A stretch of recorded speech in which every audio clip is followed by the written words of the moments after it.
Sir ఇక్కడ మంచు లక్ష్మి గారు మౌనంగా ఉండడానికి కారణం ఏంటి? ముంబై వెళ్ళిపోయారు. అక్కడి నుంచి ట్వీట్లు చేస్తున్నారు కొన్ని. నిన్న పీస్ అని చెప్పేసి ఒక ట్వీట్ చేశారు. ఇవాళ ఇంకోటి అంటే మనది కానిది దానికోసం ఆరాటపడడం ఎందుకు? అది మనది కాదన్నట్టు ఏదో ట్వీట్ చేశారు. ఎందుకు ఆమె వేదాంతం చెప్తున్నారు ఆవిడ. హ్మ్. ఈ వేదాంతం అనేది ఒక యాంగిల్లో ప్రపంచం చూస్తోంది. ఓకే.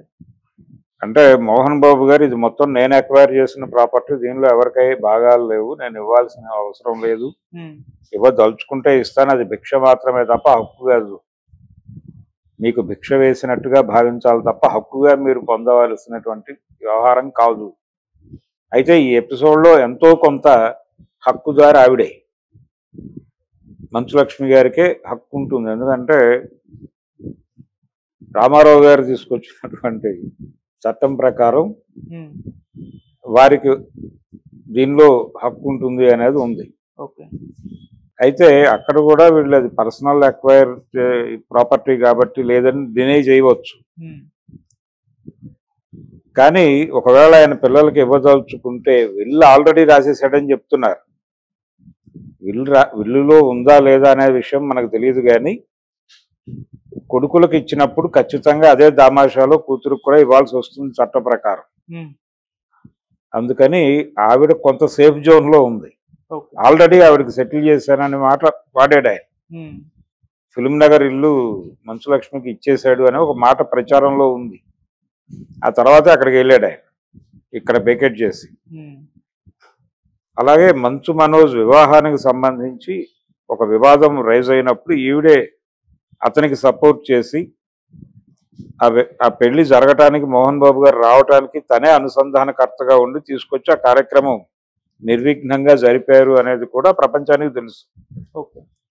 అయితే ఆవిడ పర్సనల్ ఇంట్రెస్ట్తో ఇంకేమైనా వచ్చే ఉంటే రావేమో, ఈ గొడవలోకి ఎంటర్ అయితే సీరియస్గా అని వేదాంతం చెప్తున్నారు అని మాట్లాడుతున్నారు. కానీ ఆవిడ ఇంకో కోణంలో మంచు మనోజ్కి సందేశం ఇస్తూ కూడా పెట్టుండొచ్చు. ఎందుకంటే నువ్వు చేయవలసిన రప్చర్ చేసేసావు, వాళ్ళు మేము ఇస్తే ఇస్తాము, లేకపోతే ఇది భిక్ష హక్కు కాదు భిక్ష మాత్రమే అనే మాట వాడేశాడు ఆయన. సో ఇప్పుడు దాని మీద గొడవ పట్టడం కన్నా కూడా గొడవ సాధించేది ఉండకపోవచ్చేమో, కొంచెం ఆలోచించు, దీన్ని పబ్లిక్ డిబేట్ గా మార్చేసావు ఆల్రెడీ, ఒక ప్రెజర్ బిల్డ్ అయి ఉంది, ఇంతకు మించి వెళ్లకుండా ఈ ప్రాతిపదిక మీద నువ్వు చర్చలు జరపడం ద్వారా నీకంటూ ఒక ఐక్య సంఘటన ఏర్పాటు చేసుకుని ఆ ఐక్య సంఘటన ద్వారా వాళ్ళతో నెగోషియేట్ చేసి ఎంత రావాలో అంతా నువ్వు రాబట్టుకోవడానికి ఒక శాంతియుత మార్గాన్ని అనుసరిస్తే బాగుంటుంది. ఈ రప్చర్ కొనసాగిస్తే ఆయన మరింతగా బిగుసుకుపోయి ఆల్రెడీ నేను నా ఇష్టం వచ్చిన వాడికి ఇస్తాను, నీకు ఇవ్వచ్చు, యూ గెట్ అవుట్ అనే మాట అనేసాడు ఆయన. అక్కడ దాకా వెళ్ళొద్దు అని తమ్ముడిని ఒక కూల్ చేసి, అంటే ఎక్కడ పెరగాలో కాదు ఎక్కడ తగ్గాలో కూడా తెలియాలి అని ఒక సినిమా డైలాగ్ ఉన్నట్టు ప్రజెంట్ సిచ్యువేషన్ లో నువ్వు ఎలా వ్యవహరించాలో అలా వ్యవహరించు అని గైడ్ చేస్తూ ఆ ట్వీట్లు పెడుతున్నారా అనే యాంగిల్లో కూడా చూడొచ్చు దాన్ని. ఆవిడ ఈ గొడవ నుంచి తను సీరియస్ గా ఇన్వాల్వ్ కావాలని అనుకోవడం లేదు, ఇది ఫ్యాక్ట్. తద్వారా వచ్చేటువంటి ప్రయోజనం ఉండకపోవచ్చు అనేది కూడా ఆవిడ ఆలోచన. ఇలా కాకుండా ఆల్రెడీ జరగాల్సినది ఏదో జరిగిపోయింది, ప్రపంచం అంటే పబ్లిక్ డొమైన్ కి మనం విషయాన్ని కమ్యూనికేట్ చేసేసాం, అక్కడ చర్చలు జరుగుతున్నాయి. మోహన్ బాబు గారి గొడవ ఏంటి, తన ఫ్యామిలీ గురించి బయట ప్రతి సందర్భంలోనూ మమ్మల్ని టార్గెట్ చేస్తున్నారు అనే ఒక గొడవ ఉంది ఆయనకి, ఓ పెయిన్. అది అప్పటి నుంచి ఉంది, ఏది చిత్రభూమిలో వచ్చినటువంటి కథనం దగ్గర నుంచి ఆ పెయిన్ ఉంది ఆయన. అలాగే హెరిటేజ్ నుంచి ఆయన్ని బయటకు పంపించినప్పుడు, అంటే ఆయన సిగ్నేటరీ పవర్ తొలగించినప్పుడు ఆయన పెట్టిన ప్రెస్ కాన్ఫరెన్స్ కి కూడా మీడియా తగిన ప్రాధాన్యత కల్పించలేదు. ఆ రోజున మీడియా కంట్రోల్డ్ బై చంద్రబాబు కాబట్టి నా వార్త ప్రముఖంగా రాలేదనే గొడవ ఉంది ఆయన. ఇలా ఆయన వైపు నుంచి ఏమున్నప్పటికీ ప్రపంచం ఆయన్ని ఒక ధోరణిలో చూస్తోంది. ఇలాంటి రెండోది కంట్రోల్డ్ బై మంచు విష్ణు అనేది కూడా ఇప్పుడు ప్రముఖంగా ప్రపంచానికి అర్థమైంది. ఎలా అర్థమైంది, ఆయన మీడియాతో మాట్లాడుతూ నేనుంటే ఆయన అలాంటి ఆడియో బయటకు వదిలేవాడు కాదు అన్నాడు. ఓకే. ఆ ఆడియో బయటకు రిలీజ్ చేయడం అనేది తప్పు చేశాడు నా తండ్రి, కాకపోతే చేసింది నా తండ్రి కాబట్టి నేను దాన్ని డిస్ప్యూట్ చేయను అని చాలా లౌక్యంగా మాట్లాడాడు విష్ణు. అలాగే మా ఫ్యామిలీ రిలేషన్స్కి సంబంధించి అది స్ట్రెయిన్ అయ్యా లేదా అనే విషయం గురించి కూడా నేను మాట్లాడిన, మీరు అడిగే ప్రశ్నలకి సమాధానం చెప్పను అని చెప్పాడే. ఓకే. చెప్పి ఎవరింట్లో జరగవండి ఇవి అన్నాడు. మీ ఇంట్లో జరిగిన విషయాలు మీరు రోడ్డు మీద పెట్టుకుంటున్నారా?